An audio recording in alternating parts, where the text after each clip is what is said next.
Esta semana eu errei. Erika Hilton, arrependimento ou controle de narrativas? Vamos ver? Não errei roubando, tentando dar um golpe na democracia, destinando emendas suspeitas, fugindo da justiça. Não, nada disso. Primeiro ponto aí, ela não começa reconhecendo o erro, mas sim comparando-o com crimes mais graves, o que na psicologia nós chamamos de minimização por contraste. Isso serve para relativizar a própria responsabilidade e inverter o foco. Ao invés de olhar para o que de fato fez, ela tenta convencer o público de que o erro não é tão grave assim. Esse tipo de estratégia não demonstra arrependimento autêntico, e sim uma proteção da autoimagem moral. Errei na interação que fiz com o artista, errei no tom e reconheço que errei no tom. Mas usei aquele tom porque desconhecia completamente todas as problemáticas e complexidades que existiam em torno dele. Aqui, ela pratica a racionalização moral. Ela tenta justificar o erro com base na ignorância. Isso é uma forma de deslocar a responsabilidade, como se o erro não fosse propriamente dela, mas de uma falta de informação. Um arrependimento verdadeiro não se ancora na justificativa, mas no reconhecimento de que houve sim uma falha, mesmo sem a má intenção.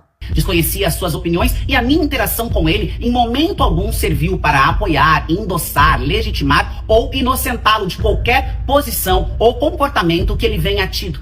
Nesse momento aqui, ela tenta anular a leitura simbólica do gesto que teve, mas a gente sabe que toda interação comunica algo. Mesmo que não haja intenção consciente, há um impacto gerado. Dizer que não era para endossar nada é uma tentativa de dissociar a ação da responsabilidade pela interpretação.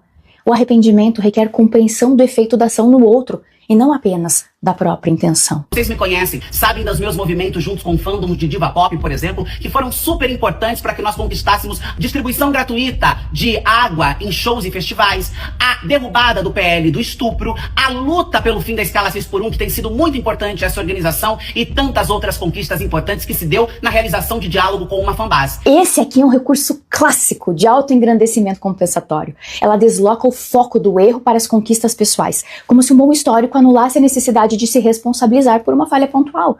Psicologicamente, isso revela que ela está mais preocupada em restaurar a própria imagem do que em reparar o possível dano causado. Então vamos parar com esse freak show, com esse circo, com essa tentativa frustrada, porque não vai dar certo, de me fritar por causa de um tom errado que eu usei. Nós não vamos nos alinhar a esse tipo de discurso e manobra da extrema-direita para confundir os reais propósitos. Agora o discurso entra no modo reativo-agressivo. Quando uma pessoa está realmente arrependida, ela não se defende atacando. O que vemos aqui é um clássico mecanismo de projeção de culpa. Ela se posiciona como vítima de uma narrativa maldosa ao invés de olhar para a complexidade da crítica.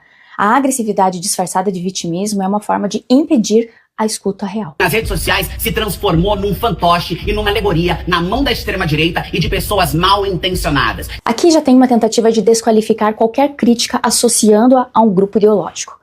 Isso se chama redução do dissenso ao inimigo, anota aí. Ao fazer isso, ela invalida qualquer possibilidade de autocrítica porque ela transforma toda oposição em algo ilegítimo. E isso não é maturidade emocional, isso é um mecanismo de blindagem egóica. Vamos focar na revolução. Combateremos a LGBTfobia, combateremos o racismo, teremos responsabilidade com as favelas, com as periferias e transformaremos a luta que é tão necessária. E aqui ela termina deslocando o foco da situação para causas maiores. É uma estratégia de abstração moralizante. Ela sai do terreno concreto do que foi feito para o campo das bandeiras ideológicas. Isso cria uma saída elegante, mas não honesta. Quem realmente quer reparar um erro não se refugia em causas nobres, se responsabiliza antes de tudo pelo que disse e pelo que fez.